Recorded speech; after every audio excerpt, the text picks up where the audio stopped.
Chicos, buenas tardes. Disculpen la demora. Indíquenme si ya podemos comenzar.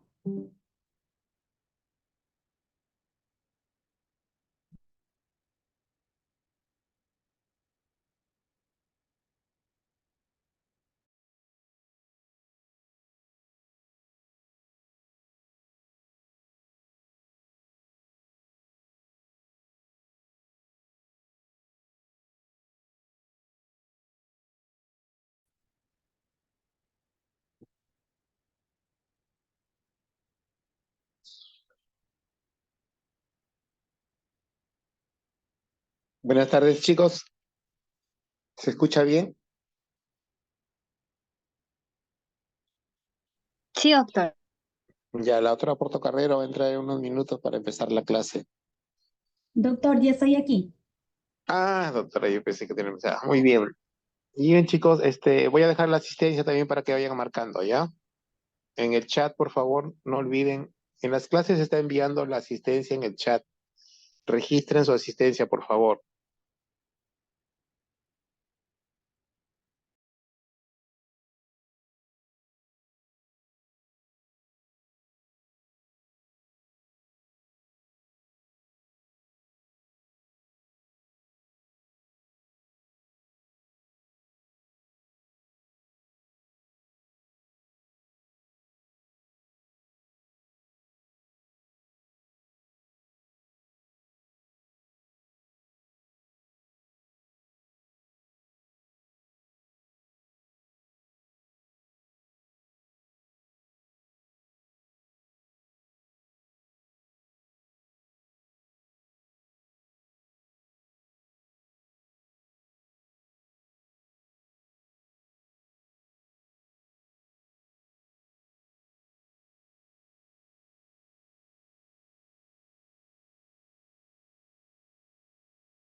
Chicos, ¿se ve la pantalla?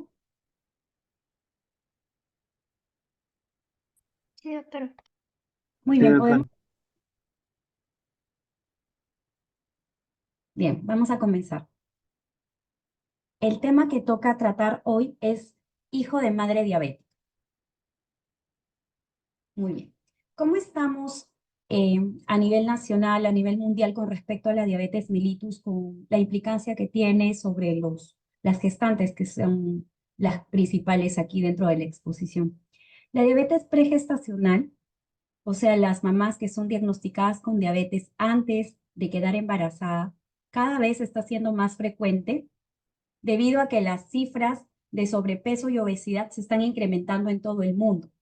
Incluso por año se ha encontrado casi cerca de 1,5 millones de nuevos casos de diabetes. En los últimos 10 años se ha incrementado hasta casi un 33% el número de mujeres que tienen diabetes y que justamente han sido diagnosticadas en etapa de edad reproductiva, entre 30 y 39 años, representando realmente una cifra alta con el riesgo de complicaciones que puede presentar el recién nacido, como vamos a ver a continuación. La diabetes en la gestante o diabetes gestacional tiene una clasificación dada en el momento en que se diagnostica la diabetes. Si la diabetes se diagnostica dentro de la gestación, se llama diabetes gestacional y puede aparecer en cualquier momento de la gestación, ya sea primero, segundo o tercer trimestre.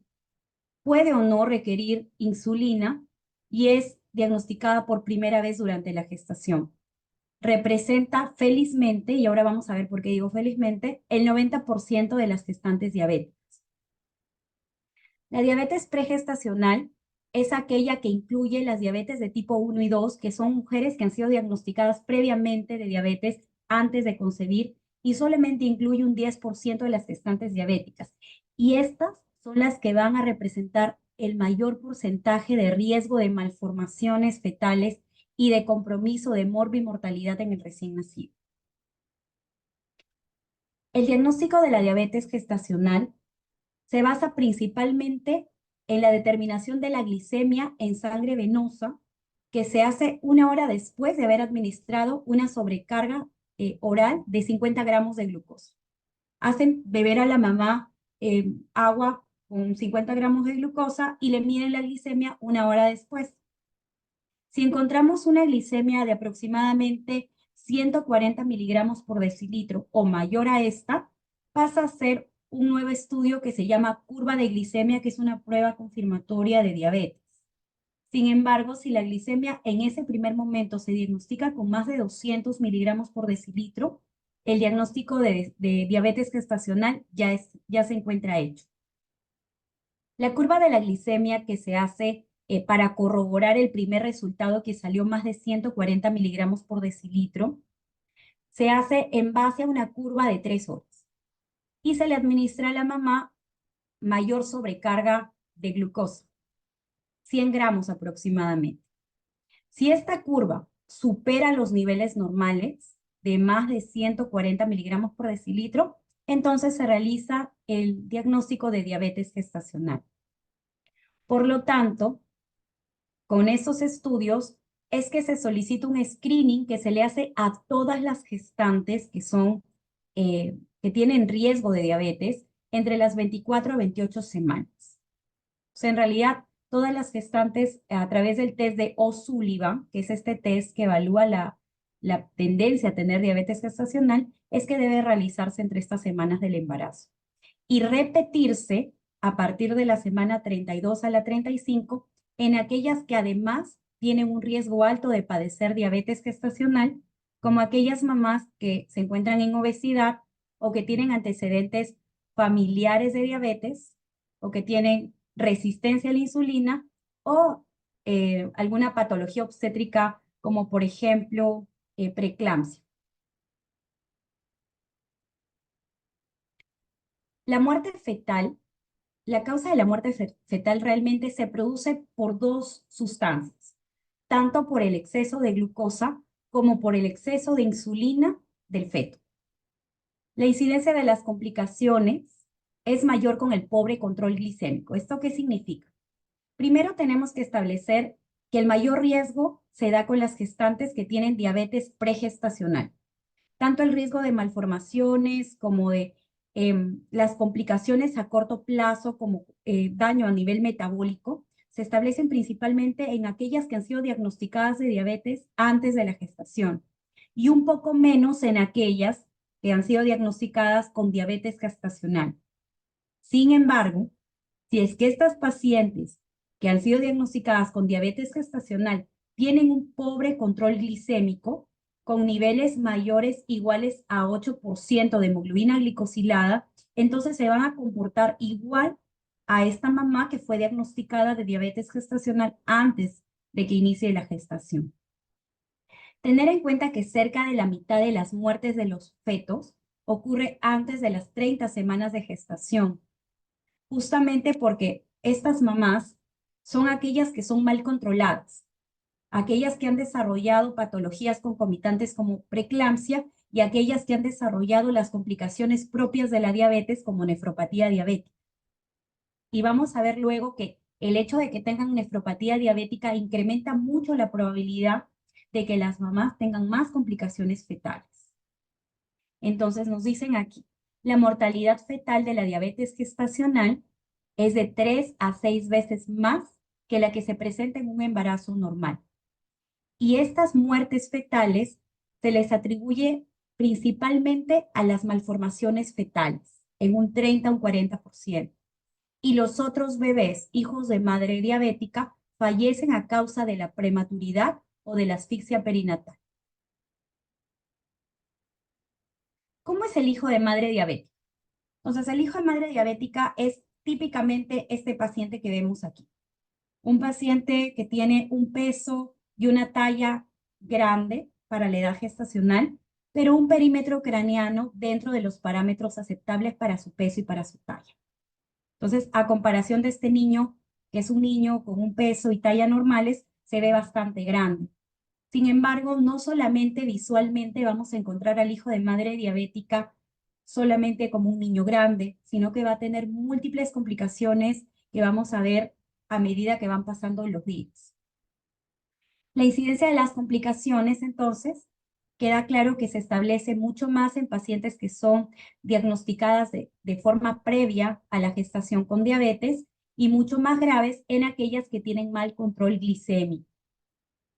¿Por qué? Porque el pobre control glicémico va a afectar la organogénesis. El mismo hecho de tener hiperglicemia genera daño celular, daño en la morfología y en la embriología del feto. Y evidentemente esto va a dar lugar a malformaciones importantes que van a poner en riesgo la vida del bebé.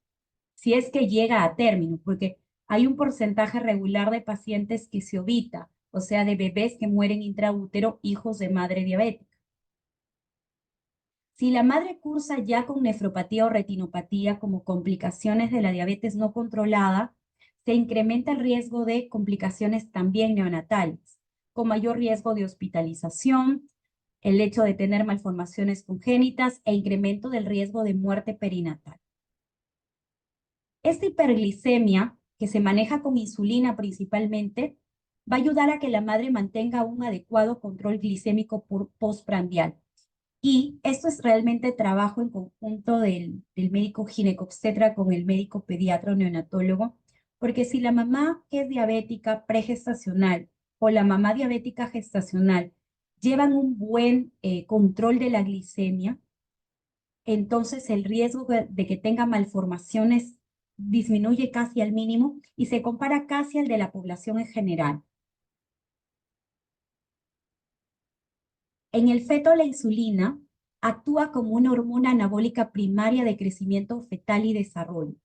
Justamente la insulina tiene un precursor que se llama factor de crecimiento insulínico, que se parece a la insulina, pero justamente como su nombre lo indica, es un factor de crecimiento.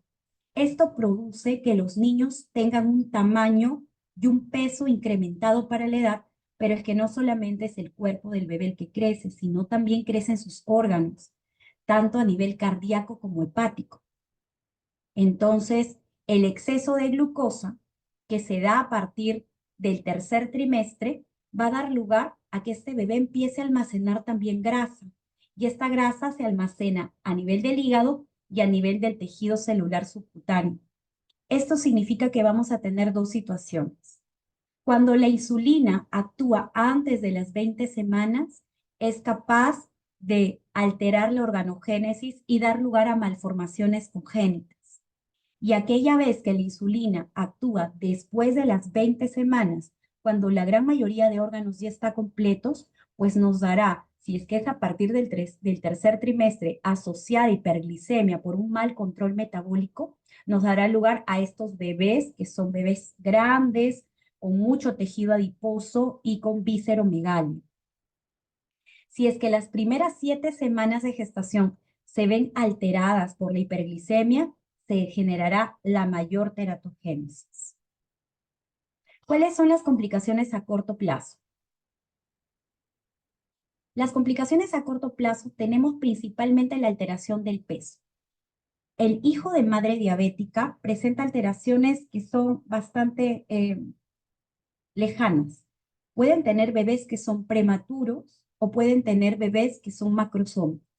Pueden tener bebés que son pequeños para edad gestacional o grandes para edad gestacional, llegando también a tener retardo del crecimiento intrauterino. ¿Qué sucede? ¿Cuál es la causa principal aquí del problema? Cuando la gestante tiene un exceso de glucosa en la sangre debido a su mal control metabólico, este estado de hiperglicemia genera que la glucosa de la madre a través de la placenta pase al recién nacido. El recién nacido no tiene hiperglicemia, en realidad es la glucosa que está pasando por vía transplacentaria. Entonces el bebé en su en su forma de tratar de controlar este exceso de glucosa, lo que hace es que va a hiperplasear e hipertrofiar las células de Langerhans para producir, que se encuentran en el páncreas, para producir insulina. La insulina fetal va a controlar los niveles de glucosa que tiene la mamá que le está pasando al bebé. Este estado de hiperglicemia fetal temporal va a ser regulado y controlado a costas de la hiperinsulinemia fetal.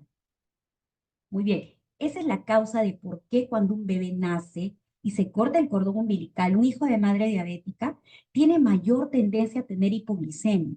Cuando se corta el cordón umbilical y deja de pasar ese excedente de glucosa al bebé, el bebé solamente tiene que trabajar y manejar su propia glucosa, que muchas veces es escasa porque ellos tienen escaso glucógeno hepático. Entonces, ya lamentablemente están llenos de insulina, tienen un hiperinsulinismo. Eso genera que los niveles de glucosa reales del bebé disminuyan a unos nadires bastante bajos y generen sintomatología debido a la hipoglicemia. Muy bien. Lo mismo también explica por qué estos bebitos pueden nacer con bajo peso. Pueden nacer prematuros o pueden nacer con RCU. El RCU en realidad, o retardo del crecimiento intrauterino, es una patología que se establece en la etapa pregestacional cuando se hace una ecografía Doppler y se miden unos valores y dimensiones de las arterias, principalmente la arteria cerebral media, y cuando encontramos un peso y una talla del bebé por debajo del percentil 3. A eso se le llama retardo del crecimiento intrauterino. Si ustedes se dan cuenta, por ejemplo, en la primera imagen, este prematuro realmente es un bebito con una piel bastante delgada, incluso se ven sus vasos sanguíneos. Sin embargo, el bebé que ven abajo es un bebé que también es bastante delgado. Sin embargo, si ustedes observan sus pies, pueden encontrar zonas descamadas. Y esto les debe hacer recordar a aquellos bebés que son postérmino. Los bebés postérmino, que son aquellos bebés por encima de las 42 semanas, son bebitos que nacen con la piel seca, que tienen grietas profundas, son los que les llamamos viejitos. El RCU es un bebé chiquitito, muy delgado, con pobres depósitos de glucógeno, que tiene la piel seca, porque en realidad él nació por encima de las 37 semanas, pero ¿qué es lo que sucedió? Además de haber tenido todo este proceso que les expliqué de la hiperinsulinemia fetal, producto de la hiperglicemia permanente, también ocurre otro fenómeno, y es que lamentablemente, tanto en la diabetes como en la preeclampsia o hipertensión fetal o materna, perdón, ocurre una vasculopatía. ¿Qué significa la vasculopatía? La vasculopatía significa que hay una insuficiencia útero-placentaria. Llega poca cantidad de sangre de la placenta al recién nacido, de la placenta al feto. Esto genera que el feto no se forme adecuadamente, tanto en tamaño, en peso e inclusive en la función de su cerebro, de su hígado, de sus riñones, del corazón, etc. Esta vasculopatía que ocurre en madres diabéticas mal controladas da lugar a una disminución del flujo sanguíneo y esto provoca este tipo de bebés que tienen RCU, esta afectación microvascular. Entonces, ¿qué dice la bibliografía? Que la frecuencia de la presentación de un bebé pequeño para edad gestacional prematuro de bajo peso o RCU en el contexto de la madre con diabetes se presenta tanto en diabetes pregestacional como gestacional, cuando esto se produce dentro de las primeras 10 semanas de gestación. Por otro lado, estos niñitos que son pequeños para edad gestacional, prematuros o RCU, van a presentar hipoglicemia entre las 6 a 12 horas porque disminuyen las reservas de glucógeno hepático. Recuerden que el glucógeno hepático se almacena a partir del tercer trimestre. Si un bebé nace antes del tercer trimestre o recién entrando al tercer trimestre, no tendrá reservas adecuadas de glucógeno hepático. Lo mismo le sucede al RCU, que tampoco tiene buena cantidad de glucógeno hepático porque hay una insuficiencia vascular placentaria que disminuye la formación de sus órganos y las reservas de glucógeno. Esta es la otra cara de la moneda. un paciente macrosómico, el típico hijo de madre diabética, que se presenta en un 15 a un 45% de los casos, y también podemos encontrarnos a bebés grandes para edad gestacional. Cuando se produce después de la semana 20, aparece todo el fenómeno que les comenté hace un momento. La hiperplasia, hipertrofia de los islotes de Langerhans, el incremento de la insulina en forma de respuesta y los factores proinsulina, que son el factor de crecimiento insulínico de tipo 1, que es una sustancia parecida a la insulina, pero lamentablemente actúa a nivel de los órganos y de las vísceras para generar incremento de tamaño. Y también esta es una proteína ligadora del factor de crecimiento insulínico de tipo 3, que también promueve el crecimiento, no solo en talla y en peso, sino en visceromegalia. Hay factores de riesgo que lo condicionan, y entre ellos se encuentra que la mamá tenga obesidad, que haya tenido un pobre control glicémico entre la semana 20 a 30, que haya aumentado más de 15%, más de 15 kilos durante el embarazo, o que haya tenido previamente un bebé macrosómico. La fetopatía diabética. Esto clínicamente, este también es el típico bebé. ¿Cuál es el fenotipo de un bebé hijo de madre diabética? Es un bebito que tiene peso y talla por encima del percentil 50, pero tienen un perímetro craneano adecuado para su peso y para su talla. El bebé nace pletórico, nace rojo, congestivo, tiene facies cushinoides, que significan cara en forma de luna llena, panículo adiposo abundante, son gorditos, son bastante gorditos. Y este tipo de gordito tiene una peculiaridad, que justamente es a predominio de miembros superiores. O sea, tienen aumento del tejido celular subcutáneo a nivel escapular. O sea, son gorditos de los brazos, de la espalda, tienen un tórax grande, pero a nivel de miembros inferiores son un poco más delgados. Tienen forma de triángulo invertido. Por eso es que toda la grasa se está acumulando arriba, en el cuello. Por eso es que ellos presentan jiba en la parte posterior del cuello. Un repliegue grande de grasa detrás del cuello. Pueden presentar también hepatomegalia y visceromegalia, con un abdomen distendido, un abdomen globuloso. Y además hipertricosis en la cara y en las orejas, que es frecuente también. Entonces, ¿cuándo se deposita más tejido graso? Casi el 60% del tejido graso lo hace en las últimas 12 semanas del embarazo, o sea, en el último trimestre. Miren la diferencia entre un bebé que nace con un peso adecuado y un hijo de madre diabética. Una de las complicaciones importantes del neonato es el trauma obstétrico, y se ha asociado principalmente al riesgo de macrosomía fetal.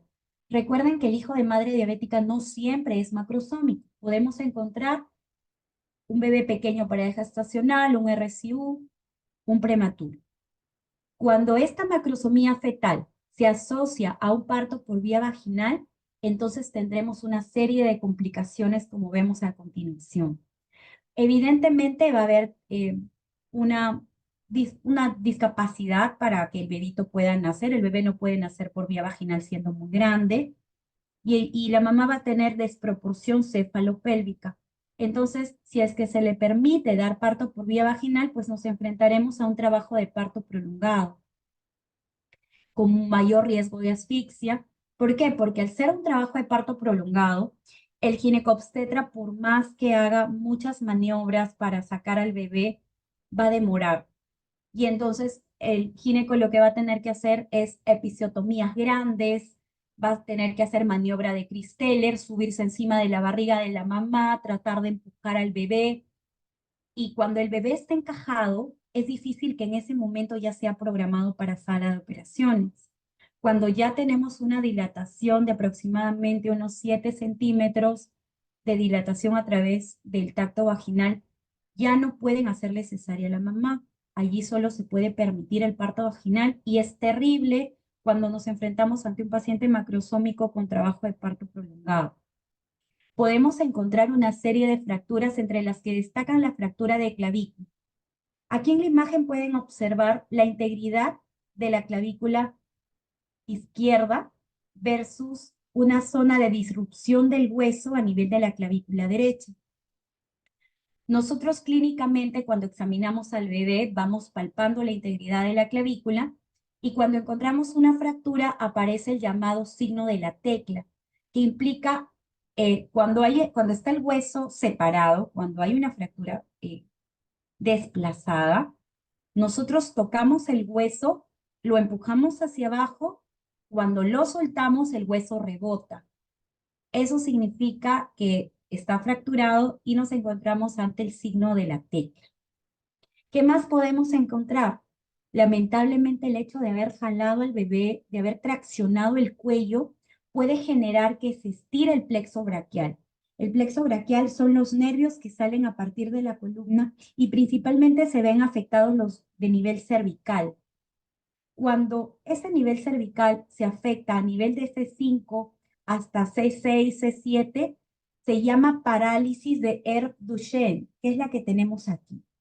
Este bebé tiene el brazo, nace con el brazo pegado al cuerpo y con la mano, la palma de la mano en posición supina y felizmente puede mover las manos, puede mover los dedos y la muñeca y típicamente adopta esta postura, que es la postura del mesero pidiendo propina. Acuérdense ese nombre porque es característica de parálisis del plexo braquial de tipo Erbs-Duchenne. Pero también tenemos una parálisis un poco más severa, que ya corresponde a un nivel más bajo de la columna, y es la parálisis de Dejerine-Kump. Esto ejerce una ruptura, una elongación del plexo braquial a nivel de C7 hasta torácico 1, y da lugar a este tipo de mano característica o de miembro característico que se llama mano en garra, donde podemos ver que el bebé tiene también el brazo pegado al cuerpo y la manito en posición de garra. Lamentablemente, esta mano y esta muñequita no la mueven. Ellos ya no pueden mover la mano y la muñeca. ¿Qué es lo que necesita este paciente?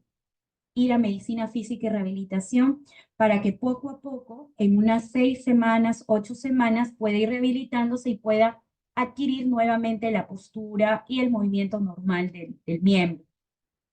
La fractura de clavícula en los recién nacidos felizmente tiene muy buen pronóstico, no genera dolor principalmente, excepto que sea una fractura muy grande y muy desplazada.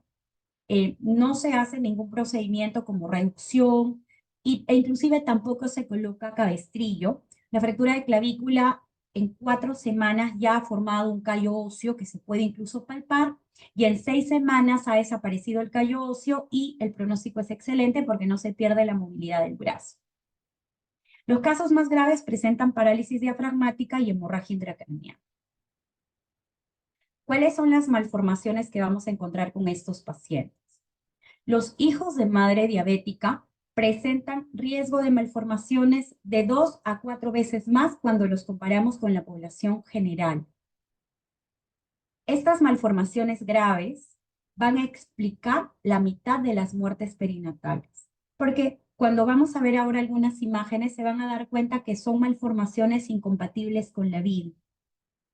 Los hijos de madre diabética dependientes de insulina tienen un riesgo de 2 a 8 veces más alto de presentar malformaciones, a diferencia de aquella mamá que no requería insulina y aquella mamá que tenía un buen control glicémico, disminuyendo así la incidencia de defectos. La frecuencia de las anomalías va a aumentar con la gravedad de la diabetes y en la nefropatía diabética aumenta el riesgo de padecer de malformaciones congénitas hasta un 33%. ¿Cuáles son estas malformaciones? Principalmente se dan 3. Las alteraciones del sistema nervioso central, las cardiopatías congénitas y las alteraciones musculoesqueléticas. Bien, a nivel del sistema nervioso central, vamos a encontrar que tienen un riesgo de un 15,5 veces más que en las gestantes que fueron diagnosticadas el riesgo de malformaciones del sistema nervioso central es 15,5 veces más en gestantes prediabéticas a comparación con la población general. Como hemos visto, la gestante que tiene diabetes pregestacional o previo a la gestación y encima puede tener un mal control glicémico o ya presentar sus complicaciones propias de la diabetes, como nefropatía o retinopatía, va a incrementar bastante el riesgo de padecer malformaciones. Los recién nacidos de madre diabética tienen escasez orgánica de hierro. Se ha encontrado en las autopsias de los bebés que murieron, de los hijos de madre diabética, una cantidad muy baja de hierro a nivel cerebral, a nivel hepático. Eso significa que hay un motivo por el cual ellos tienen poca disponibilidad y acumulan poco el hierro, a pesar de que la mamá les esté dando hierro. O sea, la mamá les aporta hierro a sus hijos. Sin embargo, ellos son incapaces de poder almacenar el hierro. ¿Para qué nos sirve el hierro? No solamente es para la formación de la hemoglobina, sino que también forma parte de la síntesis y de la formación del cerebro. Aquí tenemos dos problemas. El primero es la hiperglicemia.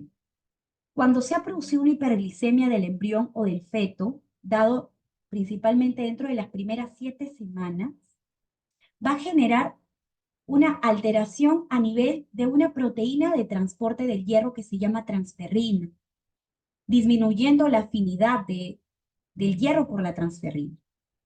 Evidentemente, entonces el hierro no puede trasladarse, no puede almacenarse y esto dará lugar a que exista una alteración a nivel de la diferenciación y sobrevida de las neuronas, cuyo final será evidentemente la alteración en el neurodesarrollo. Esta es la hiperglicemia. Ahora, ¿qué cosa nos genera la hiperinsulinemia? El exceso de insulina da lugar a un estrés oxidativo.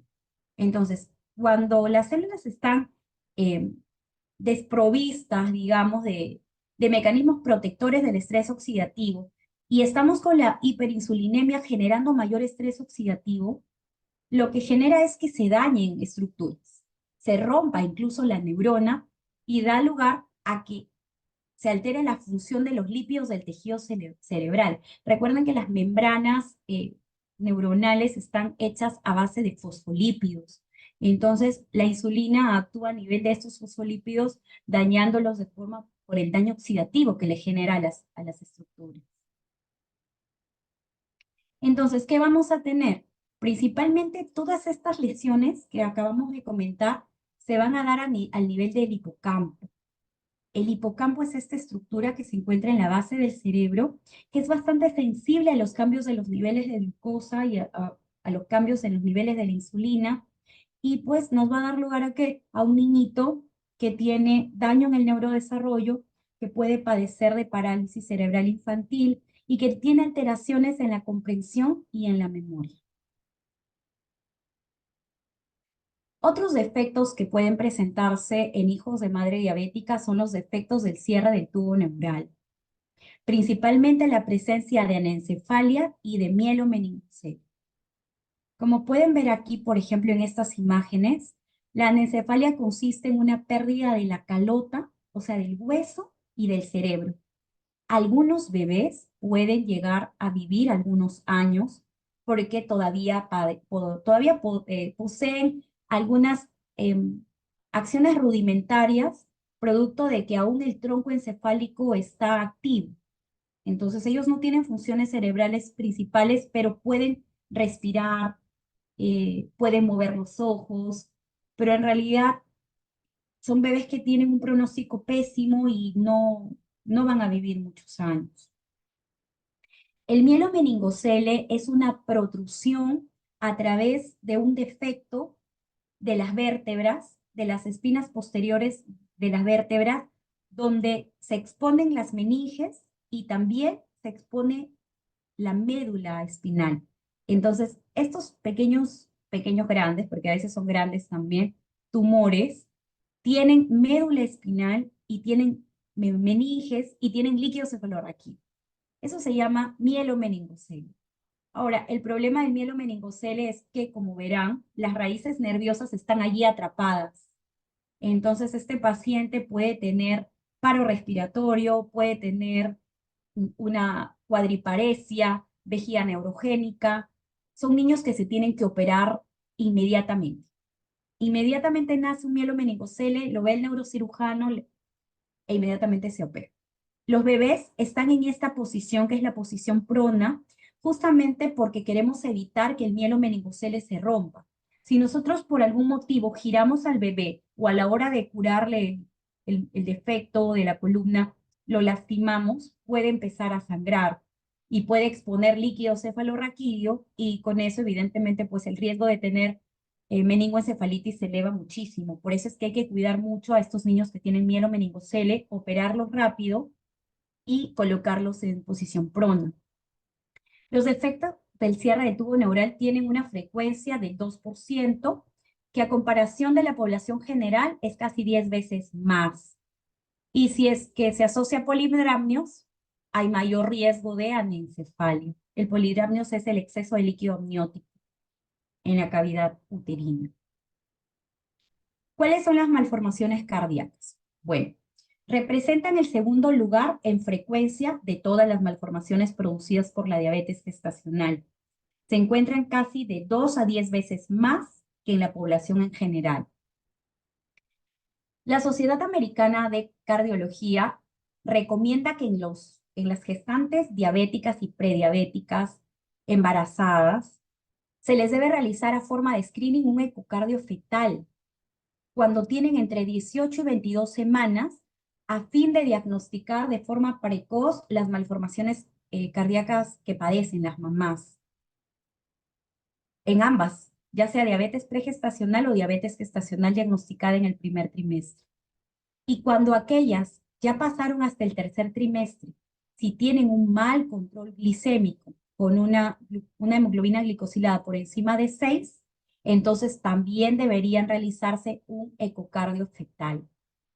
Ahora, aquí hay un detalle, que las gestantes que tienen bebés con malformaciones cardíacas podrían no tener malformaciones muy llamativas al inicio. Podrían nacer con un corazón aparentemente normal, estructuralmente normal, pero conforme van pasando los días, recién pueden empezar a presentar sintomatología cardíaca.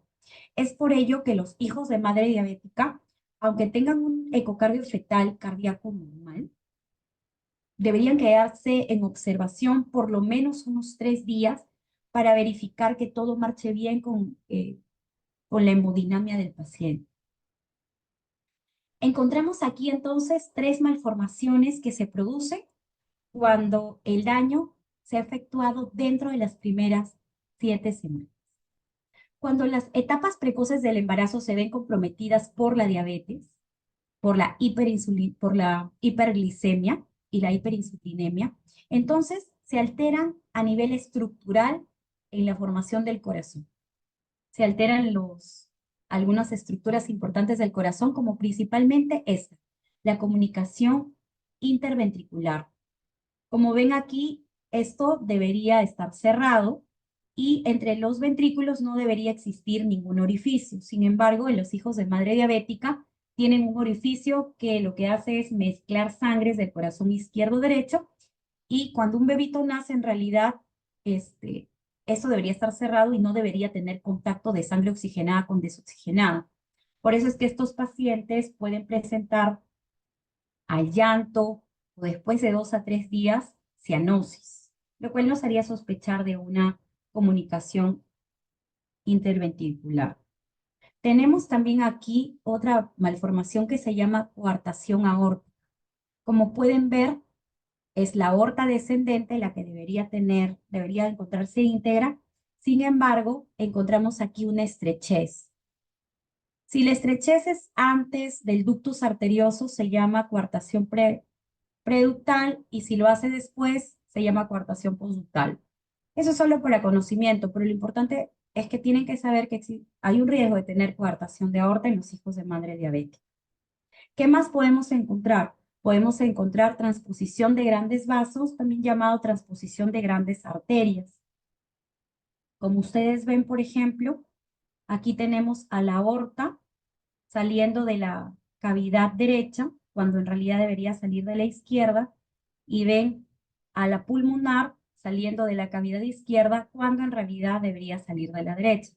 Esto nos va a generar cianosis desde el primer momento en que nace el bebé y dan lugar a un bebé, el que se le dice bebé azul. Estos niñitos tienen que ser también operados prontamente y si no lo hacen, el pronóstico al año es fallecimiento. Las malformaciones estructurales generadas por diabetes entonces representan más del 90% de los casos. ¿Qué sucede si este mal control glicémico se dio en fases tardías de la gestación, aproximadamente a partir del tercer trimestre? El corazón ya se formó, pero puede generar una alteración llamada miocardiopatía hipertrófica. Como ustedes pueden ver en la imagen, va a haber un incremento del grosor del septum debido al hiperinsulinismo y de la pared del ventrículo izquierdo. Esto da lugar a que esta válvula mitral, si ustedes ven aquí, esta válvula mitral se empuja contra la otra valva y da lugar a una estrechez. Esta estrechez genera que cuando se produce la sístole y el ventrículo izquierdo quiere eyectar la sangre para que salga por la aorta, lo hace de manera alterada. Por eso es que existe muchas veces una obstrucción del canal de salida. ¿Por qué? Porque hay un incremento, una hipertrofia septal, una hipertrofia del septum entre los ventrículos. Felizmente, esto no es permanente, esto solamente es temporal. Y resulta que durante las 2 primeras semanas de vida van a presentar clínica de incluso insuficiencia cardíaca en algún porcentaje, que es un 20%, pero felizmente, de forma espontánea, sin requerir tratamiento previo, estos pacientes al año pueden normalizar la estructura de su corazón. Clínicamente se presenta esta cardiomiopatía hipertrófica en el curso de un paciente macrosómico que tiene una mamá con mal control glicémico y que evidentemente va a presentar también asociación con cianosis y con síndrome de distrés respiratorio.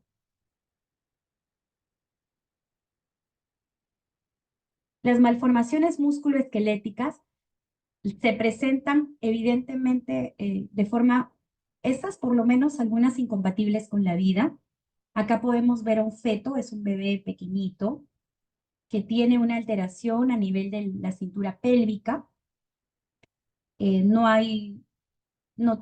se ven genitales, ni tampoco hay incorporación de ano por acá, y tiene fusión de los miembros inferiores. Esta situación médica se conoce como síndrome de regresión caudal y se presenta en un 0.2 a un 0.5% de los casos de los hijos de madre diabética. Evidentemente, miren, es un 200 veces más frecuente que en la población en general. Este síndrome de regresión caudal nos da lugar también a los llamados niños sirena, también llamados o conocidos como siringomelia. Estos pacientes, por ejemplo, en esta foto se puede observar que tienen siringomelia y no hay genitales, porque también los hijos de madre diabética que presentan síndrome de regresión caudal, justamente nos está indicando que la zona inferior, debajo de la cintura, va a tener un montón de malformaciones, donde están incluidas malformaciones urológicas, genitales, anorrectales, tanto de pacientes mujeres como varones. Aquí, por ejemplo, cuando lo vemos en prono, podemos evidenciar que tiene una masa sacra que nos estaría indicando que aquí puede existir un meningocele, no hay ano tampoco, y se han fusionado pues los miembros inferiores. La siringomelia también aquí arriba la podemos ver. Aquí solamente se halla un fémur, no hay dos, hay solo uno, por eso solo tiene un pie. Y aquí presentan estos bebitos también malformaciones anorrectales, como por ejemplo aquí la ausencia de recto en una mujercita y aquí la ausencia de recto en un varón. Estas situaciones, si son muy pequeños y no se los reanima si tienen menos de 20 semanas, si son niños grandes y se corrobora que hay integridad de las vértebras, podrían entrar a cirugía para, si es que de repente sí tiene formación de ambas piernas, para poder hacerle una cirugía expansiva y que tengan los dos miembros. Sin embargo, si se corrobora a través de una ecografía que tienen ausencia de riñones, tienen malformaciones importantes a nivel ginecourinario o genitourinario, pues el pronóstico es malo debido a que si no hay riñones, pues van a fallecer al transcurso de algunas horas. Las malformaciones anorrectales tienen un buen pronóstico porque se opera, lo hace el cirujano pediatra, restableciendo la permeabilidad anorrectal. ¿Cuáles son las complicaciones hematológicas? Y aquí ya dejamos de lado las malformaciones y pasamos a algunas alteraciones a nivel de la sangre, como la poliglobulia. La poliglobulia policitemia se define como la condición donde tenemos un hematocrito mayor al 65% o una hemoglobina por encima de 20 miligramos por decilitro. La poliglobulia se presenta en un 15 a un 30% de los pacientes versus un 6% de los que se presentarían en la población general. Si a esto se le asocia que el bebé nace después de las 42 semanas, es muchísimo más frecuente. La sintomatología de la poliglobulia puede aparecer principalmente dentro de las primeras 2 a 6 horas del nacimiento. ¿Qué sucede cuando tenemos sangre espesa? Entonces, la sangre normalmente en un recién nacido sabemos que ellos tienen una hemoglobina alta. Un bebé no tiene una hemoglobina como nosotros, una hemoglobina de 12, 13. Ellos tienen hemoglobinas de 17 y 18. ¿Por qué? Justamente porque los bebés, los fetos, tienen un tipo de hemoglobina especial que se llama hemoglobina fetal, que es muy ávida por el oxígeno, pero le es muy difícil desprender el oxígeno hacia el tejido, hacia las células. ¿Qué significa? Cuando este tipo de hemoglobina que está concentrando el oxígeno pasa a nivel del riñón, las células peritubulares evidencian que existe un estado de hipoxia porque justamente no se puede desprender el oxígeno, que sí existe, pero no se puede desprender por el tipo de hemoglobina, y entonces ellas creen, estas células peritubulares piensan que realmente existe una disminución del volumen de sangre. Entonces envían una señal para la producción de una hormona llamada eritropoyetina, que actúa a nivel de la médula ósea para dar lugar a más formación de glóbulos rojos. Y esto es lo que sucede en la poliglobulia. Se produce normalmente este fenómeno, o sea, de forma fisiológica, pero además, esta hipoxia crónica que existe dentro del contexto de una madre diabética por la vasculopatía que ya hemos visto, que es fetoplacentaria, da lugar a que se incremente mucho más la producción de eritropoyetina y que se incremente aún más la hiperviscosidad. Todo esto causado tanto por hiperglicemia como por hiperinsulinemia, lo cual da lugar a un aumento del metabolismo basal y un aumento en el consumo de oxígeno. Entonces el cuerpo interpreta que hay disminución de oxígeno y manda la señal para mayor producción de glóbulos rojos y más hiperviscosidad. Ahora el problema es que estos glóbulos rojos, que son un montón, son abundantes, pasan por los vasos sanguíneos y de pronto algunos quedan atrapados en los vasos sanguíneos, dando lugar a la formación de microtrombos. ¿Por qué? Porque este tipo de glóbulos rojos no pueden ser deformados, tienen difícil capacidad de deformación para poder atravesar la microvasculatura. Entonces, al haber trombosis, evidentemente hay isquemia y esto puede afectar tanto el sistema nervioso central como el pulmonar, el hepático, el renal y el mesentérico, dando clínica justamente de esta disminución de perfusión y por último terminar en disfunción multiorgánica. Acá, por ejemplo, podemos ver a los bebés característicamente con policitemia y felizmente la mayoría de estos se encuentran asintomáticos, pero algunos solo muestran plétora. La plétora es un color muy rojo de un recién nacido que nos está indicando que tiene una gran sobrecarga de hematocrito, una gran sobrecarga de masa de glóbulos rojos.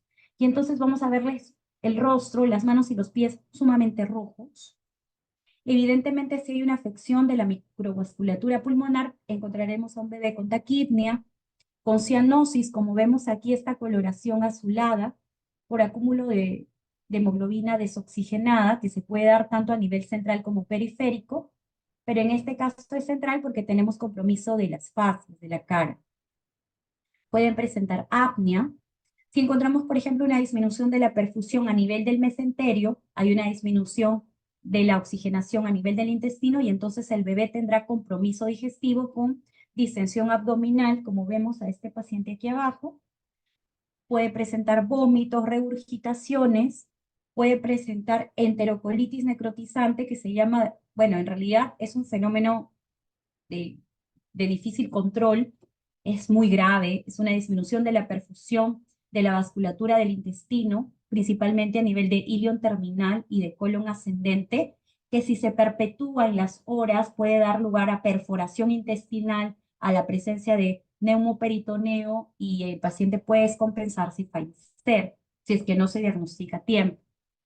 Si es que el compromiso es a nivel del sistema nervioso central por trombosis a nivel del cerebro, porque existe trombosis cerebral, puede dar lugar a alteración y cambios en el estado de conciencia caracterizado por ejemplo, un paciente irritable, un paciente letárgico, somnoliento, o puede presentar convulsiones o succión débil.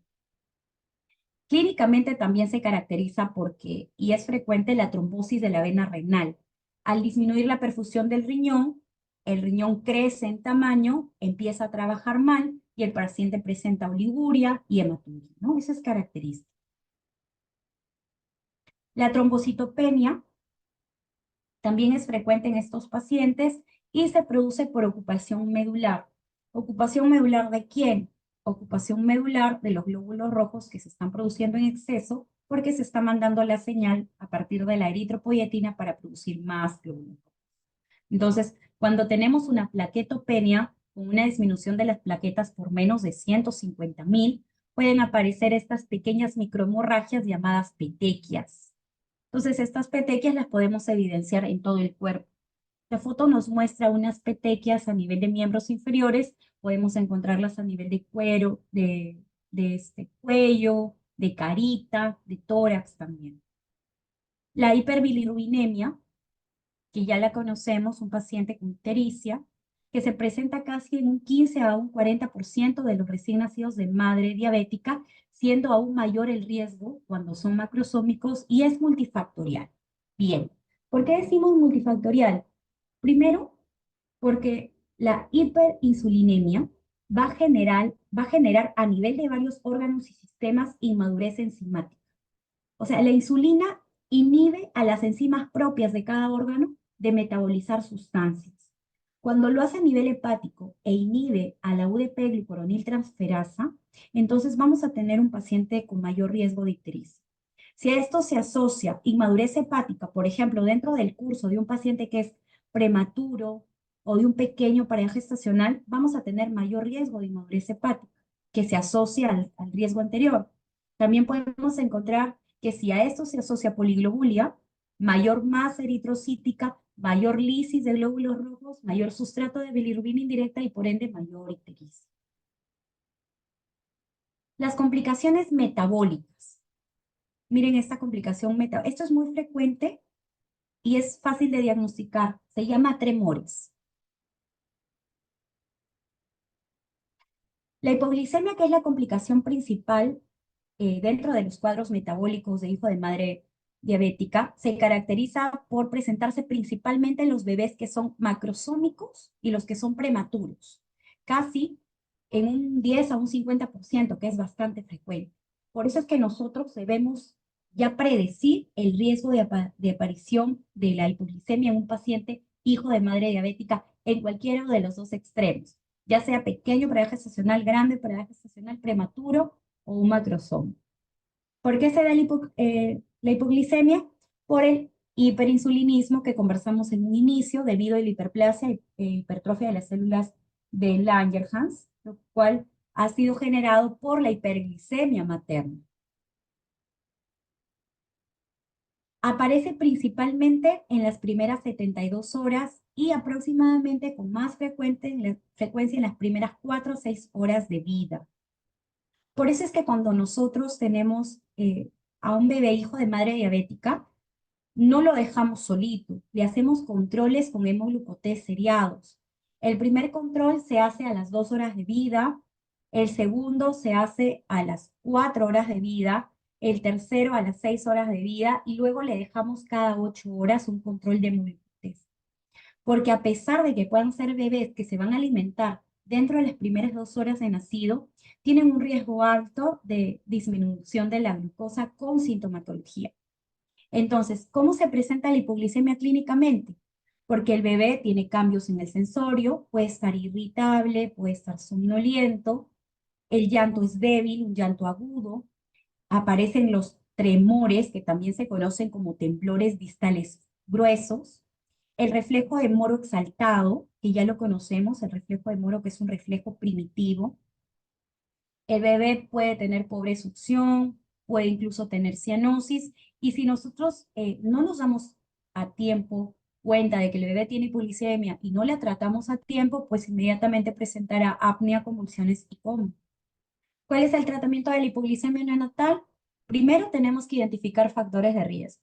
Una vez que tenemos una glucosa por debajo de 47 o 45 miligramos por decilitro y a esto se le asocia sintomatología, inmediatamente tenemos que iniciar con dextrosa al 10%.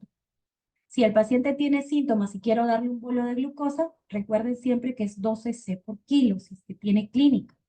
Pero si además de tener la clínica, como los tremores, el cambio de sensorio, el llanto agudo, el reflejo de Moro exaltado, además se asocia a convulsiones, la dosis para el bolo es 4 cc por kilo.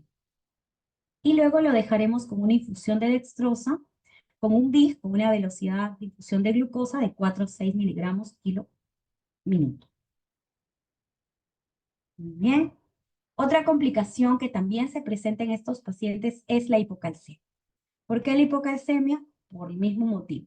El hiperinsulinismo genera una alteración a nivel de las paratiroides, lo cual da lugar a una hipofunción o un hipoparatiroidismo transitorio en realidad, funcional transitorio. Se detecta en casi 20 a 40% de las pacientes, principalmente aquellas que son insulinodependientes. Aparece un poco más tardío que en el caso de la hipoglicemia, porque esta puede aparecer a partir de las 72 horas. En el caso de la hipoglicemia, si bien es cierto, también puede hacerlo hasta los 3 días, es más frecuente en las primeras horas de vida. Se produce, como mencioné, por un hipoparatiroidismo funcional transitorio que se va a volver mucho más profundo, con más clínica, más sintomatología, si a esto se le asocia hipomagnesemia. ¿Cuándo sabemos que un paciente tiene hipocalcemia? Bien, cuando tenemos un valor por debajo de 7 en un recién nacido pretérmino, tenemos hipocalcemia. Si tenemos un calcio por debajo de 8 para un paciente a término, tenemos hipocalcemia. Esto siempre y cuando estemos dosando un calcio sérico, porque existe otra forma de dosar calcio que se llama calcio iónico. Y este calcio iónico tiene que ser menos de 4 para un pretérmino y menos de 4.4 para un atérmino cuando queremos diagnosticar hipoglicemia. Ok, supongamos que le damos tratamiento con gluconato de calcio, también 12 C por kilo para mejorar la sintomatología de una hipocalcemia y el paciente no mejora. Muchas veces también se asocia a hipomagnesemia y entonces debemos pedir en nuestro laboratorio que nos dosen magnesio y si el valor es por debajo de 1.5, entonces estamos ante un cuadro de hipomagnesemia y debemos darle sulfato de magnesio para corregir. ¿Cuáles son las manifestaciones clínicas de la hipocalcemia? El paciente puede mostrarse irritable, con apnea, tremores también. Sin embargo, en este caso es más raro que presenten convulsiones. Dentro también del problema del exceso de insulina, este hiperinsulinismo va a dar lugar a una inactivación y a un consumo del surfactante. Recuerden que la enfermedad de membrana hialina es frecuente en el prematuro por falta de la síntesis y maduración del surfactante, entonces eso ya lo sabemos. Sin embargo, es una enfermedad que también puede presentarse en un paciente a término dentro de otros contextos. El principal es el hijo de madre diabética. La presencia de asfixia, por ejemplo, o de acidosis o de hipotermia puede dar lugar a un consumo e inactivación del surfactante.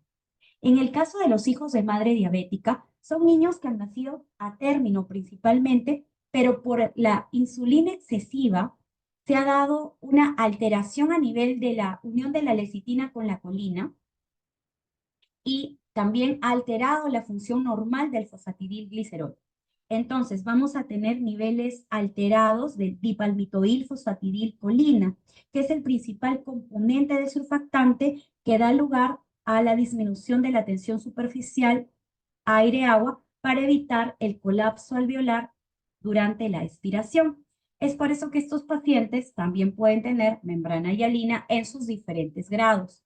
Característicamente vamos a tener, si tenemos microatelectasias, si tenemos, por ejemplo, el compromiso mucho más intenso, por ejemplo, en este pulmón blanco, el paciente va a requerir apoyo oxigenatorio y también de forma exógena colocarle surfactante. Los surfactantes que utilizamos nosotros son los surfactantes artificiales, producto del extracto pulmonar de los cerdos o de los bovinos, ¿no? Survanta o Purosus. Aquí, por ejemplo, característicamente vamos a encontrar un pulmón que tiene una disminución de volumen debido a que gran cantidad de alvéolos se encuentran colapsados y, bueno, el paciente presenta un cuadro de dificultad respiratoria marcado, ¿no? Este infiltrado, que es característico un infiltrado en forma de vidrio esmerilado, un infiltrado retículo granular en forma de vidrio esmerilado, característico de membrana hialina. La asfixia, bueno, hemos visto primero que la asfixia es frecuente que se presente en los bebés cuando están naciendo de parto vaginal y evidentemente van a estar mucho tiempo intentando sacar al bebé. Eso puede traer consigo asfixia, pero a su vez se ha encontrado que estos bebés ya en realidad tienen hipoxia crónica desde que están en el vientre. La incidencia evidentemente es mucho mayor siempre en gestantes con pobre control glicémico durante el tercer trimestre del embarazo. Se da por dos teorías, tanto por el hiperinsulinismo como por la hiperglicemia persistente. En el caso del hiperinsulinismo, se debe a un aumento en la oxidación de la glucosa, lo cual disminuye la presión de oxígeno, y eso se da intraútero. Lo mismo sucede cuando tenemos hiperglicemia persistente.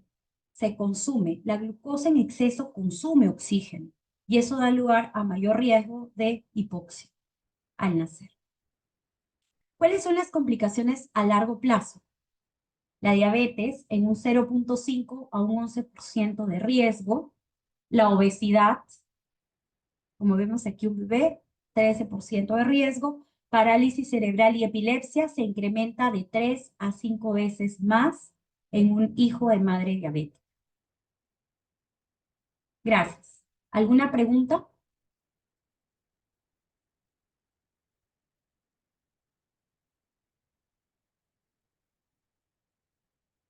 ¿Preguntas, chicos? Doctora, disculpe, Sí. ¿podría volver a repetir lo que mencionó sobre, en caso de la hipoglicemia, se le daba destrozo al 10% y el bolo, ¿a cuánto mencionó?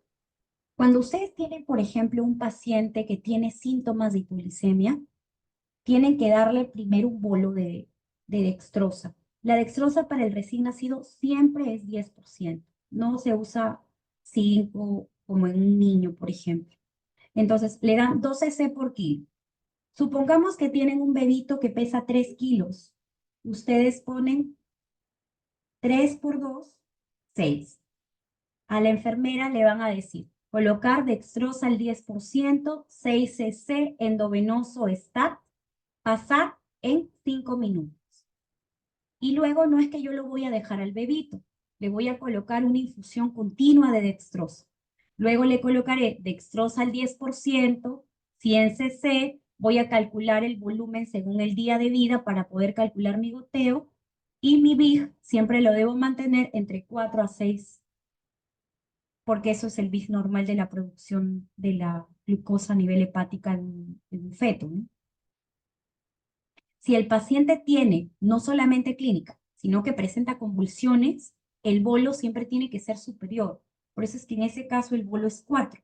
Si es el mismo paciente y presenta convulsiones, entonces le diré a la enfermera, dextrosa 10%, 12 cc endovenoso, STAT, pasar en 5 minutos.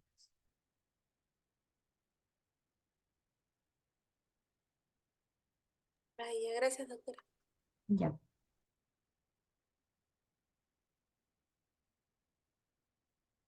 ¿Alguna otra pregunta, chicos?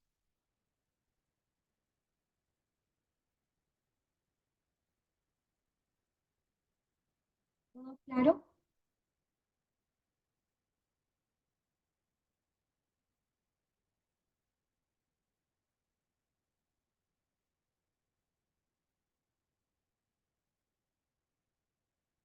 Ya. Bueno, entonces, si todo está claro, me despido, vamos a cerrar la sesión. Gracias por su atención. Gracias, doctora. Muchas gracias, doctora.